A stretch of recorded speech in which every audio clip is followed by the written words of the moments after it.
Bro hi bro. Hi bro. So ఈ రోజు వల్లభనేని వంశీని కలవడానికి జైలుకి వెళ్ళిన జగన్మోహన్ రెడ్డి ఒక ప్రెస్ మీట్ లో మాత్రం రేపు పొద్దుగాల మళ్ళా మా అధికారం వస్తుంది, అధికారులందరినీ కూడా బట్టలిప్పి కొడతామనే విధంగా మాట్లాడడం జరిగింది. సో వాటికి మీరేం చెప్తారు? సో ఇంతకు ముందు జగన్ గారు ఓడిపోయినా సరే ఎంతో అంతో చేసిండని చెప్పేసి ఎంతో అంతో రెస్పెక్ట్ ఉండే. ఎప్పుడైతే ఈ ప్రెస్ మీట్ పెట్టిండో జనాలకు ఏదైనా ఉద్దేశంగా ఒక మెసేజ్ ఇస్తాడని చెప్పేసి అనుకున్నాము. కానీ ఈ ప్రెస్ మీట్ చూసినాక నిజంగా జగన్ ఇంత నీచంగా దిగజారిండా అని చెప్పేసి నాకు అనిపిస్తుంది.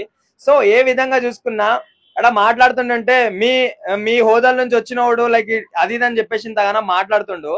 సో ఆయన ఆడ ఏమంటారు, ఆయన పాలిటిక్స్ గురించి మాట్లాడినట్లేదు. ఏదైతే బ్యూటీ కాంపిటీషన్ పెట్టినట్టు నారా లోకేష్ కన్నా బాగుండా, చంద్రబాబు నాయుడు కన్నా బాగుండా అని చెప్పేసి ఇట్లాంటి కీచకమైన మాటలు మాట్లాడుతుందంటే అసలు వీడు ఎట్లా సీఎం అయ్యాడని చెప్పేసి మా అందరికి అనిపించింది. సో దీని గురించే కాదు, ఇంకా అధికారులను బట్టలిప్పి కొట్టడం అని ఎట్లా అంటే, సరే ఇంతకు ముందు నువ్వు కూడా ఒక అధికారివే కదా, ఒక సీఎం పదవి నుంచి వచ్చినోనివే కదా. సో అట్లాంటి సీఎం పదవి 5 సంవత్సరాలు పరిపాలించినోనివి ఏది మాట్లాడాలో ఏది మాట్లాడొద్దు అంటే, ఒక ఎమ్మెల్యే మాట్లాడుతుందంటే మనం అనుకోవచ్చు, అరే ఎమ్మెల్యేకి తెలియదు తెలుసు అని చెప్పేసి. నువ్వు సీఎం హోదాల నుంచి వచ్చి నువ్వు ఎక్స్ఎమ్మెల్యే లా ఇప్పుడు ఉన్నావు.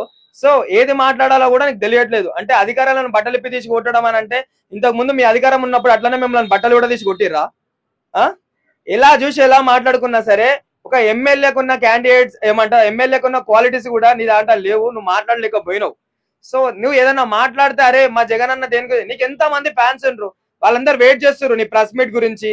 ఏదైతే నువ్వు దాక్కొని నువ్వు అసెంబ్లీకి వస్తున్నావో ఇవన్నీ నీ గురించి వెయిట్ చేస్తారు. అట్లాంటి వాళ్ళ గురించి ఏదైనా మెసేజ్ ఇవ్వాలి, లేకపోతే నేను వస్తున్న 5 ఏళ్లలో మళ్ళీ మన పరిపాలన స్టార్ట్ చేద్దామని చెప్పేసి నువ్వు ఇట్లాంటి మాటలు మాట్లాడాలి. కానీ ఏదో బ్యూటీ కాంపిటీషన్ పెట్టినట్టు వాడు చంద్రబాబు నాయుడు కన్నా బాగుండు, నారా లోకేష్ కన్నా బాగుండు అని చెప్పేసి మీరు టార్గెట్ చేస్తుర్రా అని ఇట్లాంటి మాటలు, బట్టలు ఇప్పి తీసి కొట్టడం అని చెప్పేసి. ఎవరిని కొడతావయ్యా? నీ బట్టలు ఇప్పి తీసి కొట్టకుండా నువ్వు చూసుకో ఫస్ట్. నీ ఎమ్మెల్యేల బట్టలు ఇప్పి తీసుకోకుండా కొట్టడం ముందు అది చూసుకో నువ్వు. అంతేగాని నోటికి వచ్చినట్టు మాట్లాడితే నువ్వు ఆల్రెడీ ఫేమ్ అయినావు కదా, ఎవడన్నా ఏదన్నా మాట్లాడుతుంటే ఫేమ్ కావడానికి అయినా చెప్పి ఆలోచించవచ్చు. నువ్వు కరెక్ట్ నువ్వు అసెంబ్లీకే రాలేకపోతున్నావు. అట్లాంటి దానివి నువ్వు ఇట్లాంటి మాటలు మాట్లాడుతుంటే ఎట్లా చెప్పు? కంపల్సరీ ఏమంటారు, ఇవే చివరి రోజులు అని చెప్పేసి ఏమని అంటామో ఆ రోజులు దగ్గర పడ్డాయి. ఏదైతే జైలుకి వెళ్లాల్సిందో రోజులు దగ్గరకు వచ్చినాయి కాబట్టి ఇవన్నీ మాటలు మాట్లాడుతున్నారు. ఏదైతే నువ్వు బట్టలు ఇప్పి తీసి కొడతా అని చెప్పేసి అధికారులను అన్నావో అదే బట్టలు ఇప్పి తీసి కొడతారని చెప్పేసి పోలీస్ స్టేషన్ నాకు అనిపిస్తుంది. త్వరలో నువ్వు జైలుకి వెళ్ళబోతున్నావు అని కూడా మాకు 6 సెన్స్ చెప్తుంది. ఇది మాత్రం కంపల్సరీ అయితే. ఎందుకనంటే అంత పెద్ద సీఎం చంద్రబాబు నాయుడునే నువ్వు ఏ తప్పుడు ఆరోధన పెట్టి నువ్వు జైలుకి పంపించినావు. అది కాకుండా వాళ్ళ భార్య బిడ్డల్ని కూడా నువ్వు గలీజ్ గా వ్యాఖ్యలు చేయడం జరిగింది. సో ఇట్లాంటివన్నీ మనసులో పెట్టుకొని వాళ్ళు ఏదో చేస్తారని చెప్పేసి నువ్వు అనుకోవద్దు. ఎందుకనంటే అక్కడ ఉన్నది కూటమి ప్రభుత్వం, నీలాగా రౌడీ రాజకీయ ప్రభుత్వం కాదు. సో ఎలా చూసుకున్నా సరే నువ్వు చేసిన పాపాలకి నాకు తెలిసి 150 సీట్లు ఏమి వచ్చినాయి కదా, 150 సీట్ల నుంచి నాకు తెలిసి సగానికి సగం మంది జైలుకి వెళ్తారు అనిపిస్తుంది. జగన్ ఒక్కడే కాదు, ఇంకా ఆయనతో పాటు ఎవరైతే కుట్రలో ఉన్నారో లేకపోతే ఇంకా ప్రజల్ని చాలా చండాలంగా చేశారో వాళ్ళు ప్రతి ఒక్కరు వెళ్తారన్న జైలుకి అయితే కంపల్సరీ. అంటే ఫస్ట్ టైం చూసిన జగన్ గారు 2.0 చూపిస్తా అన్నారు. మొన్న ఫస్ట్ టైం చూసినా కొంచెం ఆవేశంగా మాట్లాడినారు. ఇదే కంటిన్యూ అంటే ఆయన వాళ్ళ రాజకీయ నాయకుల గురించి కాకుండా ప్రజల తరఫున వెళ్ళి మాట్లాడితే ఇంకా కంపల్సరీ 2029 అదేదో కలగంటున్నారు కదా ఆయన, ఆ కళ నిజంగా స్పష్టమవుతుంది ప్రజల తరఫున మాట్లాడితే. ఎందుకంటే యాక్చువల్లీ ఏ రాజకీయ నాయకుల తరఫున జగన్ గారు మాట్లాడుతున్నారో ఆ రాజకీయ నాయకుల వల్లే జగన్ గారు ఓడిపోయారని నేను అంటాను. ఎందుకంటే ప్రజలకు చాలా మంచి చేశారు జగన్ గారు కూడా. సమ్ నాయకుల వల్ల మిస్టేక్స్ వల్ల ఆయన ఓడిపోవడం జరిగింది. ఈ రోజు అదే నాయకుల వల్ల ఆయన అంత గట్టిగా మాట్లాడుతున్నారు. ఇంకా రిటైర్ అయిన ఆఫీసర్లను కూడా ఆయన 2029లో 7 సముద్రాలు దాటి ఉన్నా నేను పట్టుకొని వస్తే మీ బట్టలు ఊడగొడతా అనే ఆవేశం మంచిదే. ప్రజల తరఫున మాట్లాడండి. ఇది ఎవరో పంతులు గారు కూడా వీడియో పెట్టారు జగన్ గారి గురించి. రాజశేఖర రెడ్డి రచ్చబండ అనే కార్యక్రమం మీరు మొదలు పెడితే మీ కళ 2029లో మీ సీఎం అయ్యే కళ కంపల్సరీ నిజమవుతుంది. పల్లెల్లో వెళ్ళండి, మారుమూల ప్రాంతాల్లో వెళ్ళండి. నిజంగా జగన్ గారికి మంచి ఇప్పుడు చాలా రోజుల తర్వాత ఆయన ఆవేశం అయితే చూసాం. కానీ అది ఒక ఆయన నేత గురించి కాకుండా ప్రజల గురించి మాట్లాడితే ఇంకా ప్రజలు పక్షాన నిలబడి అసెంబ్లీకి కూడా ఇదే అసెంబ్లీలో వెళ్ళి అప్పుడు రాజశేఖర్ గారు మాట్లాడుతా అంటే చంద్రబాబు నాయుడు గారు ఏమి నోరిప్పేవారు కాదు.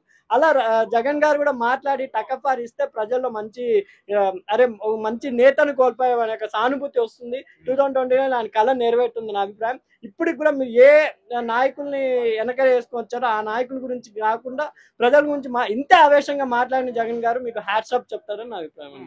అంటే ఇప్పుడు ఒక తప్పు చేసిన వ్యక్తి గురించి మాట్లాడే వ్యక్తి ఇప్పుడు ప్రజలకు ఏదైనా అన్యాయం జరిగినప్పుడు గానీ వాళ్ళకి ఏదైనా అవసరాలు ఉన్నప్పుడు గానీ వాటికి ఎప్పుడు గొంతెత్తని జగన్ ఇప్పుడు ఎత్తున్నాడని కొంతమంది క్వశ్చన్ చేస్తున్నారు. సో దీనికి ఏం చెప్తారు? అంటే అదే మొన్ననే చెప్పారు 2.0 నిజంగా 2.0 అయితే చూపించారు. కానీ ఒక ఎవరైనా గవర్నమెంట్ ఎంప్లాయీస్ ని బట్టలు ఊడగొడతాను ఒక ప్రతిపక్ష నేత మాట్లాడడం అనేది తప్పు.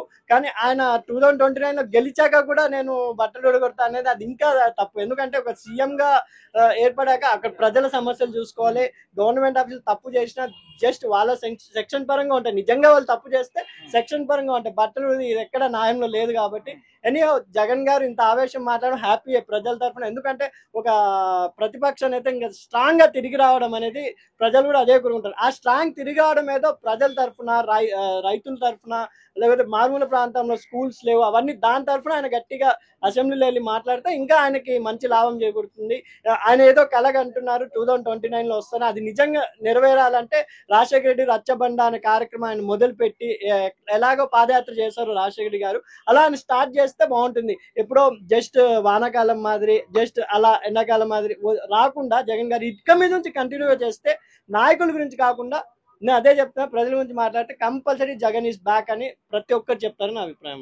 ఇదంతా ఏందంటే పార్టీలో అతను జగన్ గారు పార్టీని కాపాడుకుందాం, పార్టీ వాళ్ళకి ఏమైనా అన్యాయం జరిగినా పార్టీలో ఉన్న కార్యకర్తలకి ఎవరికైనా అన్యాయం జరిగినా ఒకవేళ పార్టీ వాళ్ళకి ఎవరికైనా అన్యాయం జరిగినా వచ్చి మాట్లాడతాడు ఆయనే కాదు ఎవరైనా అంతే.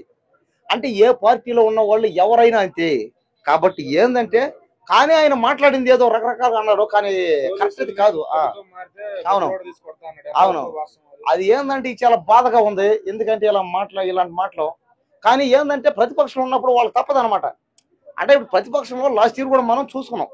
అంటే ఈ గవర్నమెంట్ చేంజ్ అయినప్పుడు వాళ్ళు ఉన్నప్పుడు ఏంటంటే వాళ్ళు కూడా అన్నారట, అందరూ అన్నారు. ఇప్పుడు అతను అన్నాడు అందరూ అలాగే మాట్లాడతారు. కానీ ఇతను ఏంటంటే ఇలా మాట్లాడకుండా ఉంటే కాస్త బాగును, అందరూ అదే అన్నారు. నువ్వు అన్న పాయింట్ బాగుంది. అవును పరిస్థితి కార్యకర్తల కోసం అవునవును ఒక పక్క జగన్ లోపల వేసేలా ఉన్నారు కదా, మరి ఆయన కాపాడుకుంటాడు ముందు. అదే ఆయన కాపాడుకుంటాడు ఆయన.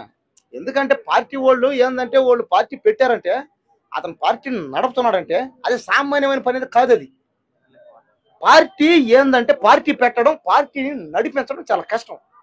కాబట్టి ఆయన అలా ఎందుకు మాట్లాడాడంటే ఆయనకి అర్థం అవ్వలేదు. కాబట్టి కానీ ఆయన మరీ అంత ఘాటు వ్యాఖ్యలను చేయలే. ఆయన ఏదో కోపంలో అన్నాడు అంతే అంట.